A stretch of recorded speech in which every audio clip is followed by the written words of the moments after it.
Okay. So for those who maybe it was too fast for you, or maybe it was hard to understand or hard to read, um yeah, I would say it's somewhat experimental, but it's a lot of things and a lot of symbolism wrapped up in under 2 minutes.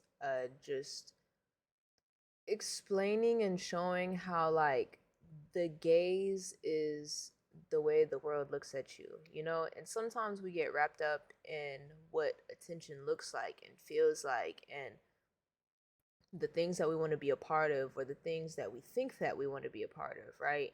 And sometimes for a lot of people actually, it can skew your perception of not only how you see yourself, but how you think the world should be looking at you. Um, I definitely encourage you guys to like watch this again if you like really actually want to dive deep and kind of be vulnerable with yourself, and just kind of go within, because things like this is not like just a one message thing. This is literally however you can perceive it, you know? And me, I've dealt with ridicule like my whole entire life. And I think there is nobody better to do this short film than me, because how do you just explain all the things that you've lived through without saying a word, you know? And especially even after the album and stuff, like I was so ridiculed for the way that I look that nobody saw me for the person that I am, or even as an artist. They just wanted to get quick clips and embarrass me, and you know what I'm saying? It was people trying to take me out, you know what I'm saying? In the sense of just like these dating situations that arose.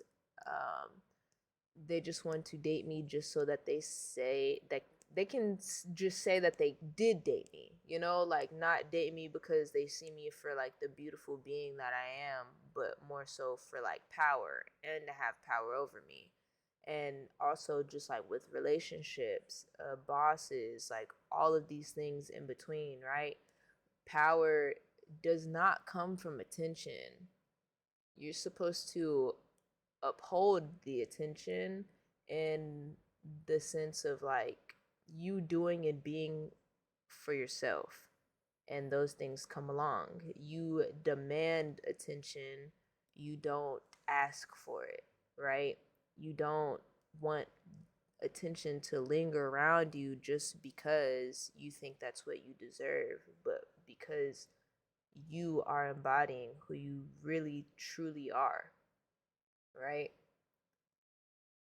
Ooh, Proud by Gary. I know that's right. You understand it? Yeah, so it's like Yep, exactly. You said some guys can be like that.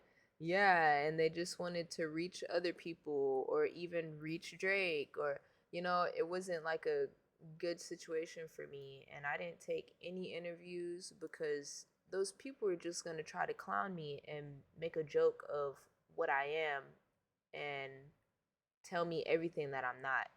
So this film is quite literally, attention is an ugly word, because when you are going through the phases and feelings of being you and you're watching everybody around you win and you feel like you're always losing, or you're not getting the love and the light that you think that you deserve, it's a pretty detrimental feeling. It's very detrimental to the psyche. And me being able to, yeah, I do be reading the chat late. I got it like over here and over here, but I don't got my glasses on. So um yeah, I hope you guys like the film. And yeah, hopefully I'll be able to do more stuff like this, and um maybe more like intentional and regal things. Like I really hope that I can get like my first movie role or something soon. I don't know what kind of movie, but I really, really, really want to do a horror movie, just because I think I could scream my ass off. Like I think I could be like something sick as fuck. And I think I could be like a monster in the film too. Like I think I could go both ways. I could be the beauty and I could be the beast. So I really just want to exercise uh my full being and being experimental. And yeah, it felt really good doing this, because the director Toy, um she's such a sensual person, and for her to see me for me, as a messy artist, as a person with a crazy ass life that still stays very humble and very sound, uh, I think this was really important for me, because now that I'm here watching it, I'm like, wow, I was being so hard on myself, and I was listening to other people when they would call me all of these slurs and weird things, and I took it as like, oh, I need to argue and I need to fight for what I am more, when really I should have just pulled back. I should have just let everybody fester and be upset, because they can't embody the things that I do and that I am. And that's where the tension is coming from, is because of the hatred. And hate and love are very fucking close. It's a very thin line. You said I be judging some characters and how they use leverage. It kind of defines them. Exactly. It kind of defines them. Um, but sometimes it doesn't age very well. You love the film, Sensei? Arigato gozaimashita. You think I will dreadlock one day? Well, we on the way. C4, you said you'd be the victim. I mean, victim of life, victim of attention, victim of source.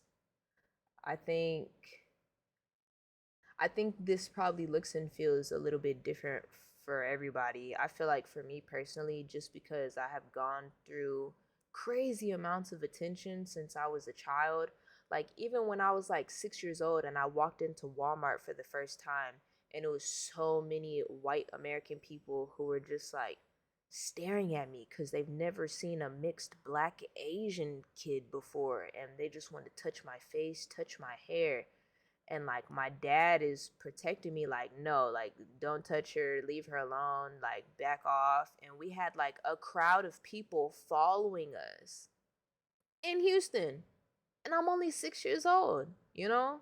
I really think that's really fucking weird, like given the fact that I'm a child and I already have people following us around the store and trying to touch my face and touch my hair. And I've gone through things like that since I was a kid. So something like this film means so much to me just because like nobody actually knows all the things that I've gone through. And I tell you guys some stuff here and there, but I think in the future, like maybe like future podcasts or future interviews and stuff like that, I'll definitely be able to open up because I think also why people don't like me is because they don't know me, you know? They can't gauge me as a person. They don't understand me because they don't understand what I've been through, right? And that goes the same for like you. I know you have peers and bosses and friendships and family members who are like, yo, like, what the fuck is wrong with you? But they're thinking that because they don't actually know what you've been through or why you're like this to be able to do XYZ of all the things that you do. And I feel like because people don't think about those things, most people just try to imitate you, and you can't imitate somebody who is real deal about this life, you know? You can only like take a sticker and put it on you. You can't embody the actual energy that is going in to create this person in their life, in their world, and the things that they embody and bring to this earth to be proud of, you know? So, you know, just a little food for thought for you. Um, yeah. So this was definitely one of my more favorite projects to work on. The other project I did was my Adidas car build, the E28. But the car garage vintage Beamers that I was working with, they ended up stealing my car and selling it. So I no longer have the BMW that I built, which is so disheartening because I actually wanted to work with them more and just help them become like more cool. And because like I'm a woman in the automobile space, like you would think that they would want to do more and like do more, you know? And they didn't. So, um, yeah.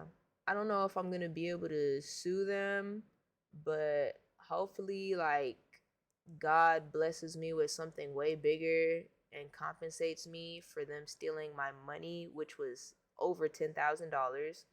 Um, and actually, high key, it was definitely what it was like over $15,000. $15,000 and the car shell itself.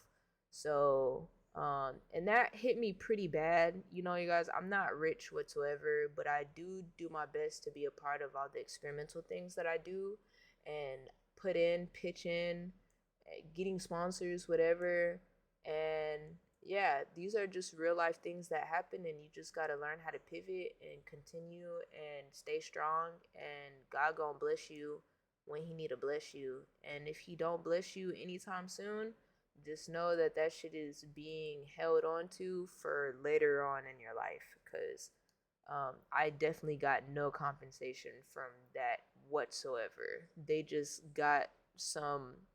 got their rocks off using my name and my photos and stuff.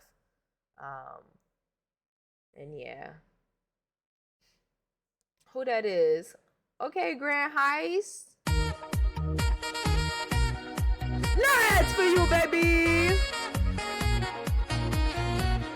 We got 3 subs so far. Remember, every 10 subs, we have a giveaway.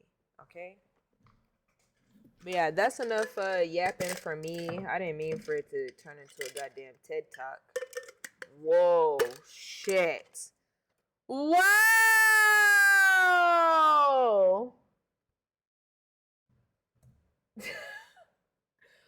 Holy shit. W's in the chat, y'all. W's in the chat.